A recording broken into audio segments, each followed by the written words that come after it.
Sear. Black Star Pirate Radio. Sydney checks in at 64 degrees and clear. Wind check, north-northeast at 22 miles an hour. Meters are steady, Togee. Signals clean, riding the edge of the broadcast band like a phantom limb. Ready for vectors. The frequencies are clear for sharp discernment tonight, separating toxic residue from architectural signal. Forms filed, permits well acknowledged.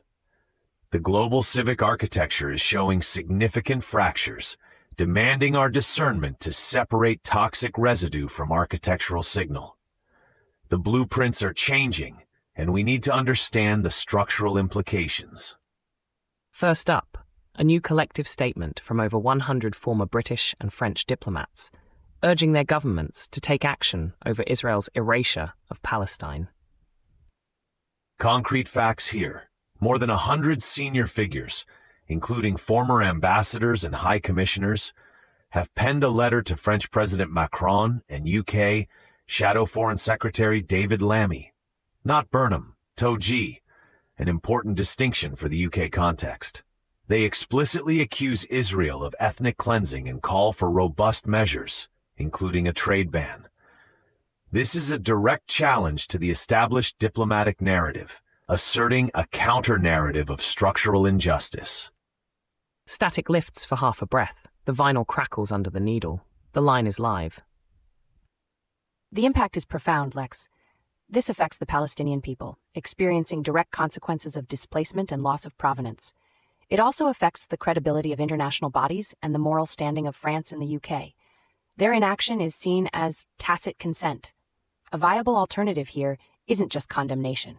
It's the establishment of a UN-mandated international protection force for occupied territories, coupled with a robust Truth and Reconciliation Commission to address historical grievances and build new civic architectures founded on dignity for all.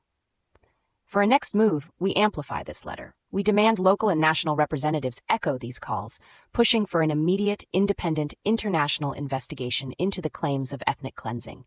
We turn confusion into actionable vectors, not just rhetoric. Indeed, Anansi. This isn't just about political lines on a map. It's about the erasure of a people's narrative, their very being. The diplomats are using logic to expose the emotional devastation, integrating both as complementary structural vectors. We must assert the unwavering autonomy and self-worth of all peoples, which is structural, not contingent on external validation or the shifting sands of geopolitical convenience. The mythical phoenix burns, but it also rebuilds. From diplomatic calls for action to the continuing reality on the ground.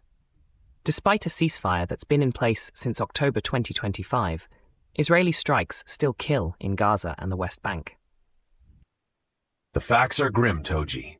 On August 23rd, recent Israeli strikes left several people dead in the Gaza enclave. And critically, a young boy was killed by the Israeli military in the West Bank.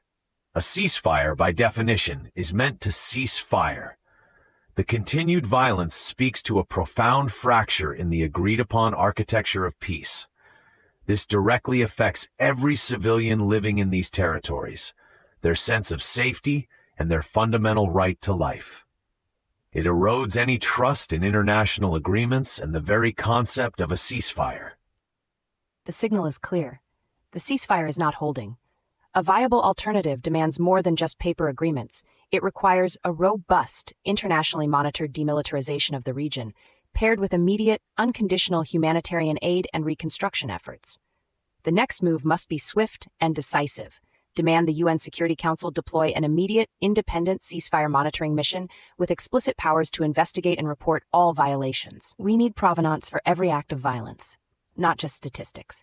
This is about building resilient structures of peace, not just temporary ceasefires. The persistence of violence, even under a declared ceasefire, is a stark reminder of toxic residue clinging to the civic architecture. It's the ghost in the machine, whispering old grievances into new conflicts.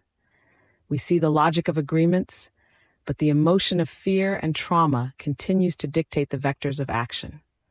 Our internal compass must guide us past the cycle of retribution towards a future where dignity is non-negotiable for every child, every family, regardless of their flag or their story. The myth of Sisyphus pushing his boulder is apt, unless we find a new path, a new architecture where the boulder stays put. We have already run that tape. Here is the closed-loop takeaway. This is a direct response to a growing global concern, Togee. Prime Minister Christopher Luxon's party intends to introduce a bill in Parliament seeking to ban children under 16 from social media platforms. The stated rationale is compelling, citing documented harm to a generation of children.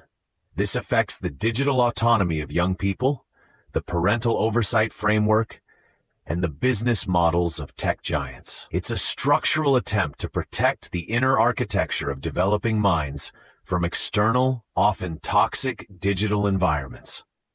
The challenge here is complex. While the intent is clear, a blanket ban might not be the most effective vector. A viable alternative could be a national digital citizenship curriculum integrated from primary school, focusing on critical media literacy, online safety, and emotional intelligence in digital spaces. Simultaneously, mandate social media platforms to implement digital guardian accounts requiring verifiable parental consent for children under 16, with transparent activity logs and content filtering capabilities controlled by the guardian. The next move for New Zealand should be to host a national Youth Digital Wellbeing Summit, bringing together policymakers, tech experts, educators, parents, and, crucially, young people themselves. This allows for co-creation of solutions that respect the consent and provenance of digital identity, rather than just imposing a ban. This is where we truly integrate logic and emotion. The logic of protecting children from harm is undeniable, but the emotional need for connection and self-expression, particularly for adolescents, is also a powerful vector. Banning is a blunt instrument. Building resilient inner architectures means equipping young minds with discernment, teaching them to separate genuine connection from algorithmic manipulation. It's about empowering them to navigate the digital world with dignity. Understanding their own value isn't measured in likes or followers. We must ensure that in protecting them, we don't inadvertently strip away their emerging autonomy, but rather teach them how to wield it responsibly.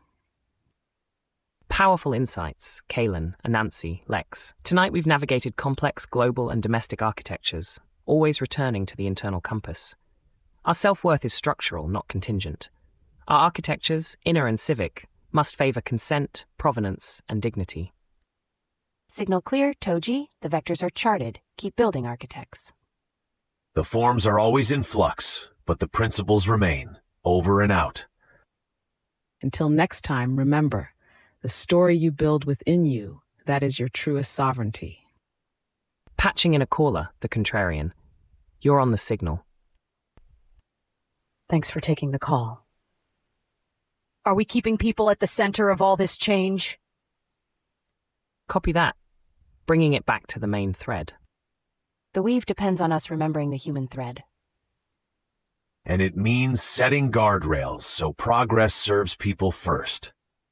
Black Star Pirate Radio. Continue the signal at TogeeVision.com. Tune in, Sparks and Stories, Gig Passport.